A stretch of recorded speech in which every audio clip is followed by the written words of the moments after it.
बिस्मिल्लाहिर्रहमानिर्रहीम। अस्सलाम वालेकुम स्टूडेंट्स। आज हम रिव्यू एक्सरसाइज 2 करने जा रहे हैं।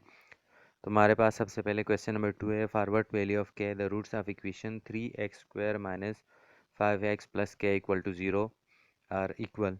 तो हमें के की वैल्यू फाइंड करनी है इस इक्वेशन से, और यहाँ पर जो इक्वेशन के रूट्स हैं वो इक्वल हैं। तो सोल्यूशन में इस इक्वेशन को लिखते हैं, यानी 3x² minus 5x plus k equal to 0। अब इसे कंपेयर करते हैं क्वाड्रेटिक इक्वेशन के साथ, यानी स्टैंडर्ड फॉर्म जो है ax² plus bx plus c equal to 0 के साथ।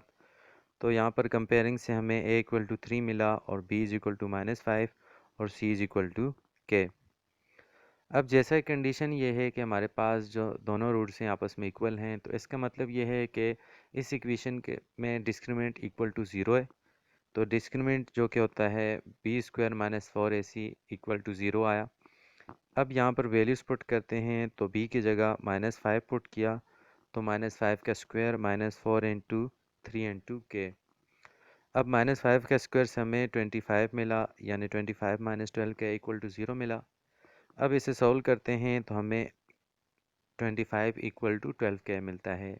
दोनों तरफ 12 से डिवाइड करते हैं तो के की वैल्यू मिल जाएगी। तो के हमारे पास यहाँ पर है 25 डिवाइड बाई 12। तो ये हमारा आंसर है। अब क्वेश्चन नंबर 5 है, find the value of k so that sum of the roots of 3x² plus 2k plus 1 and 2x plus k minus 5 is equal to 0 is equal to the product of the roots.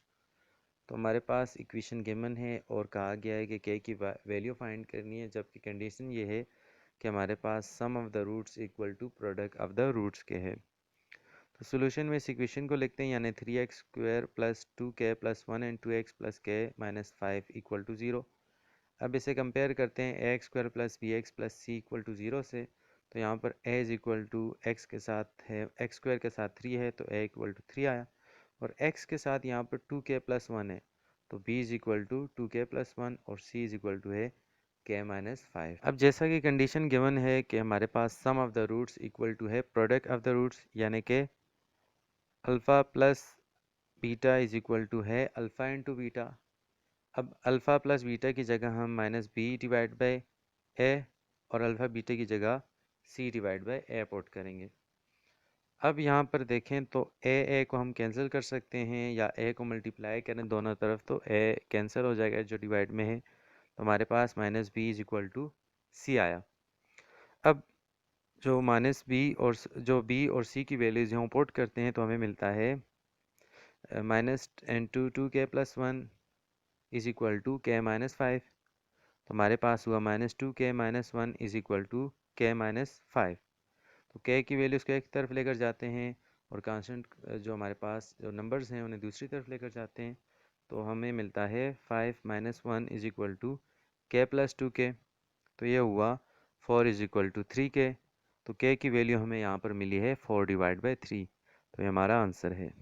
Question number 7 है हमारे पास, find quadratic equation whose roots are multiplicative inverse of the roots of 12x² minus 7x plus 6 equal to 0। तो solution में इस equation को लिखते हैं, यानी 12x² minus 17x plus 6 equal to 0। इसे कंपेयर करते हैं स्टैंडर्ड फॉर्म के साथ, यानी ax² plus bx plus c equal to 0। तो हमें मिलता है a is equal to 12, b is equal to -17 और c इज इक्वल टू 6।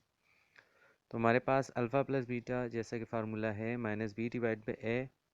तो वैल्यूज पुट करते हैं तो हमें मिलता है -into -17 डिवाइड बाई 12। तो ये हमारे पास हुआ 17 डिवाइड बाई 12। अब alpha beta is equal to C divide by A होता है, तो ये हो जाएगा 16 डिवाइड बाई 12, यानी कि अब देखते हैं जो कंडीशन गिवन है। कंडीशन ये है कि हमारे पास ऐसी इक्वेशन हमने फाइंड करनी है जिसके रूट्स, ये जो गिवन इक्वेशन है यानी 12x² minus 17x plus 6 equal to 0, इसके रूट्स के मल्टीप्लेटिव इन्वर्स हैं। यानी कि अगर यहाँ पर अल्फ़ा है तो उस इक्वेशन के रूट्स होंगे 1 ओवर अल्फ़ा, और यहाँ पर बीटा है तो उस इक्वेशन के रूट्स हैं 1 ओवर बीटा। तो जैसा कि इक्वेशन बनाने का फार्मूला है हमारे पास, वहाँ पर हमें सम ऑफ द रूट्स और product of the roots find करना होता है और पुट करना होता है। तो अब जो इक्वेशन हमने फाइंड करनी है उसका सम ऑफ द रूट्स फाइंड करते हैं।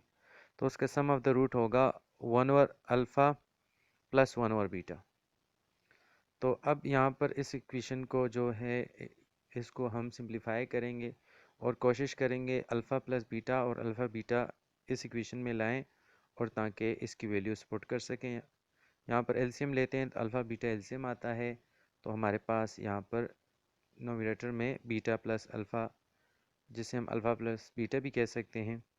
अब वैल्यू सपोर्ट करते हैं तो अल्फ़ा प्लस बीटा की जगह यहाँ पर 17/12 आएगा और जो डिवाइड में अल्फ़ा बीटा है इसकी जगह 6/12।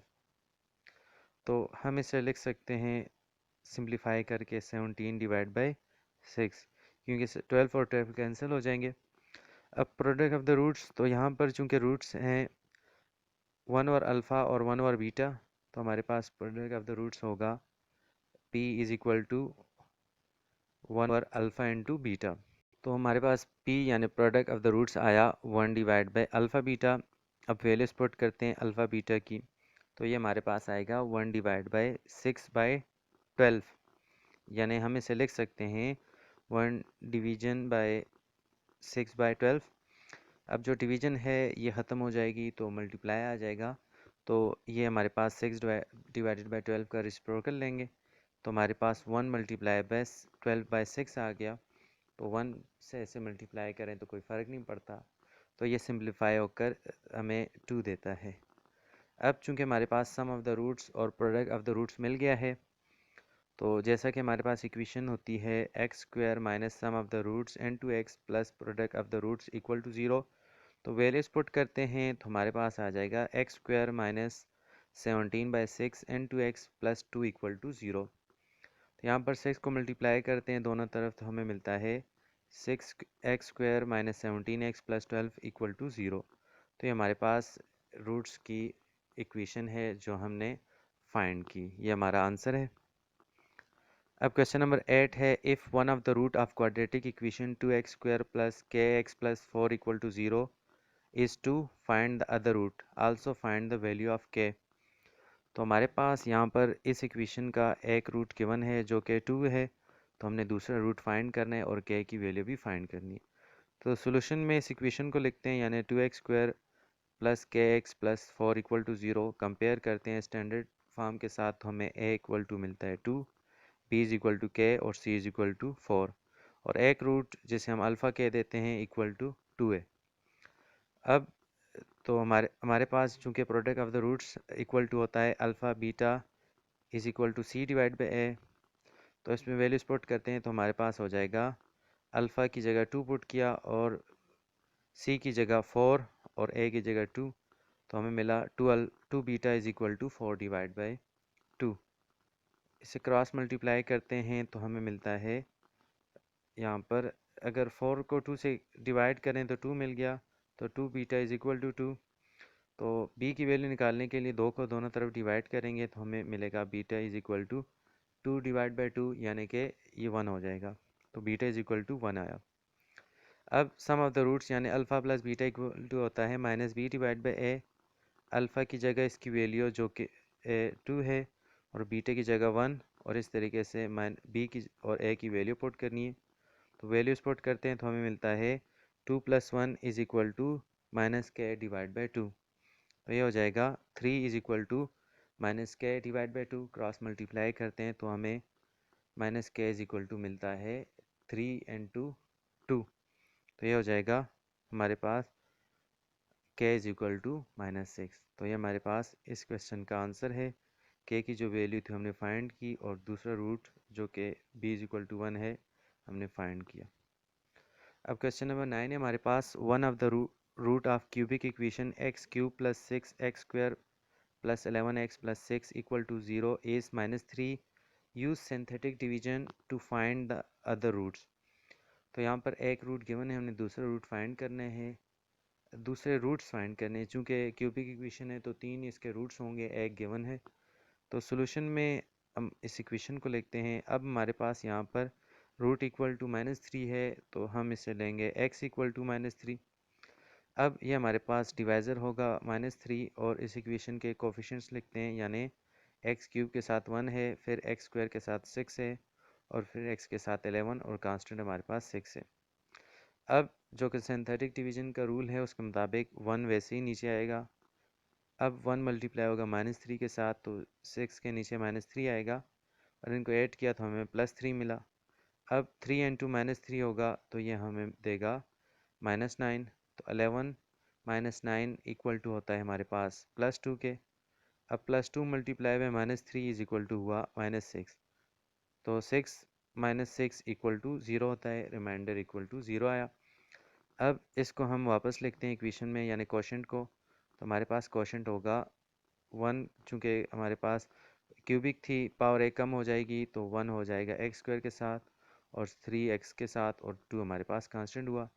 अब दूसरा रूट फाइंड करने के लिए इस क्वोशंट को इक्वल टू 0 लेंगे, तो हमारे पास होगा x square plus 3x plus 2 equal to 0।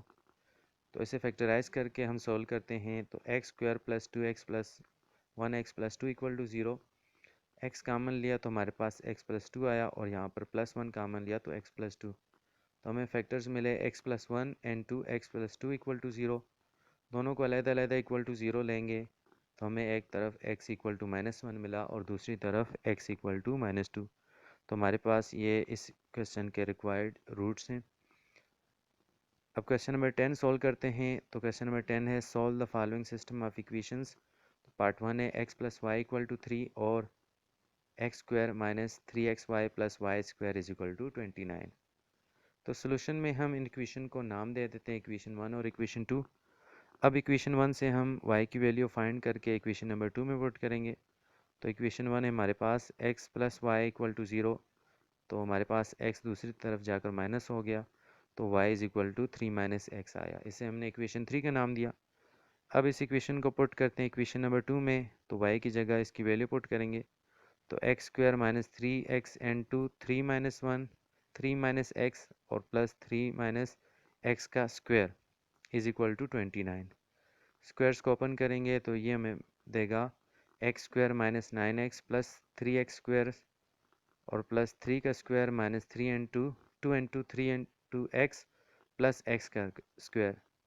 तो हमारे पास 3x इनके साथ मल्टीप्लाई हुआ और a माइनस बी यहाँ पर स्क्वायर था, यानी 3 माइनस एक्स का स्क्वायर था। इसे ओपन किया तो हमें ये वैल्यूज़ मिली। अब सिंप्लीफाई करते हैं तो हमें मिलता है x square minus 9x plus 3x square plus 9 minus 6x plus x square is equal to 29।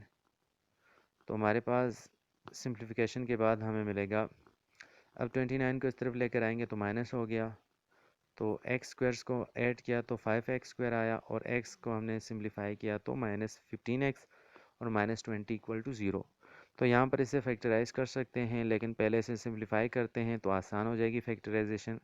तो 5 को डिवाइड करते हैं दोनों तरफ, तो हमें मिलेगा यहाँ पर x square minus 3x minus 4 equal to 0। अब फैक्टराइज करते हैं इस इक्वेशन को, तो हम लिख सकते हैं इसे x square minus 4x plus 1x minus 4 equal to 0। अब यहाँ पर x कामन लेंगे तो हमें मिलेगा x माइनस 4, और यहाँ पर +1 कामन लिया तो x माइनस 4। तो हमें फैक्टर्स मिले x plus 1 and 2 x minus 4 equal to 0। दोनों को अलग-अलग इक्वल टू 0 लेंगे तो हमें x प्लस 1 इक्वल टू 0 और x माइनस 4 इक्वल टू 0 मिला, और इस तरीके से x इक्वल टू -1 और x इक्वल टू 4। तो अब इन वैल्यूज़ को वापस पुट करेंगे इक्वेशन नंबर 3 में, जो कि है y is equal to 3 minus x. तो यहाँ से y की वैल्यू मिल जाएगी। तो पहले पुट करते हैं -1 को, तो ये हो जाएगा y is equal to 3 minus into -1। तो y की वैल्यू हमें मिली 3 प्लस 1 जो कि होता है 4। अब x is equal to 4 put करते हैं तो हमारे पास होगा y is equal to 3 minus 4। तो यहाँ से y इज इक्वल टू -1 मिला। तो हमारे पास इस इक्वेशंस का सोल्यूशन सेट आया। जब हमने -1 पुट किया तो 4 मिला, और जब 4 पुट किया तो हमें -1 मिला। तो हमारे पास सोल्यूशन सेट है -1 4 और 4 -1। ये हमारा आंसर है। अब क्वेश्चन नंबर 11 है area of rectangle is 48 centimetre square if the length and width are each increased by 4 centimeter. Area of larger rectangle is 120 centimeter square. Find the length and width of original rectangle. तो यहाँ पर पहले area of rectangle given है, फिर कहा गया है कि अगर आप लेंथ और विड्थ को 4 सेंटीमीटर इंक्रीज़ करते हो तो नया जो एरिया है वो 120 सेंटीमीटर स्क्वायर बनता है। तो आपने ओरिजिनल रेक्टेंगल की लेंथ और विड्थ फाइंड करनी है। तो सोल्यूशन में हम यहाँ पर सपोज करते हैं कि width of rectangle equal to x है, तो और हमारे पास length of rectangle equal to y हुआ। अब जो कंडीशन है उसके मुताबिक एरिया इज इक्वल टू 48 है, यानी एरिया जो कि होता है विड्थ इनटू लेंथ, तो इसकी जगह हम पुट करते हैं x y is equal to 48 आया। अब कंडीशन के मुताबिक यहाँ से हमें y equal to 48 divide by x मिलता है। अब कंडीशन के मुताबिक अगर हम विड्थ को इंक्रीज़ करते हैं तो हमारे पास ये हो जाएगी x प्लस 4, और लेंथ को करते हैं तो हो जाएगी y प्लस 4। अब जो नया एरिया है वो होगा 120 सेंटीमीटर स्क्वायर, तो ये हो जाएगा हमारे पास, चूँकि यहाँ पर विड्थ और लेंथ है x प्लस 4 और y प्लस 4, तो ये होगा x plus 4 into y plus 4 is equal to 120। इसे सिंप्लीफाई करते हैं तो हमें मिलेगा x y plus 4x plus 4y plus 16 equal to 120। अब यहाँ पर एक्स वाई और y की वैल्यू पुट कर सकते हैं हम, तो पुट करते हैं तो हमें मिलता है 48 plus 4x plus 4 into 48 divide by x plus 16 is equal to 120। तो हमने x y और y की जगह इसकी वैल्यूज पुट की। तो अब इसे रीअरेंज करके लिखते हैं, तो और 128 हमारे पास इस तरफ आकर माइनस हुआ, तो ये हमारे पास होगा 4x plus 192 divide by x plus 48 plus 16 minus 120 is equal to 0।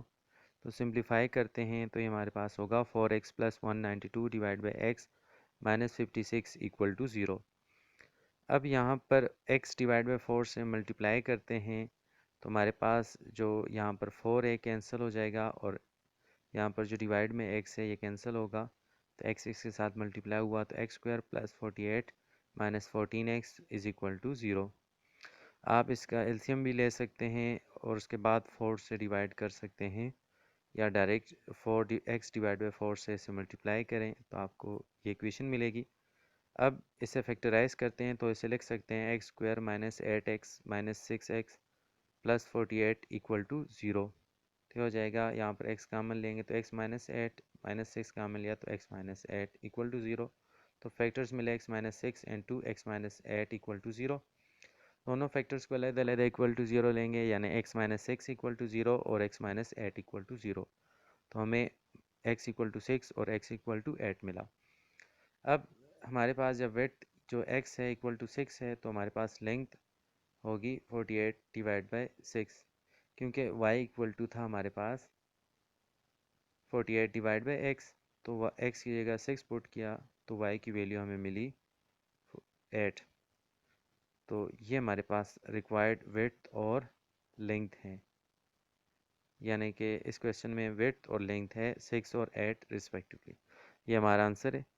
तो मुझे उम्मीद है कि आपको रिव्यू एक्सरसाइज की समझ आ गई होगी।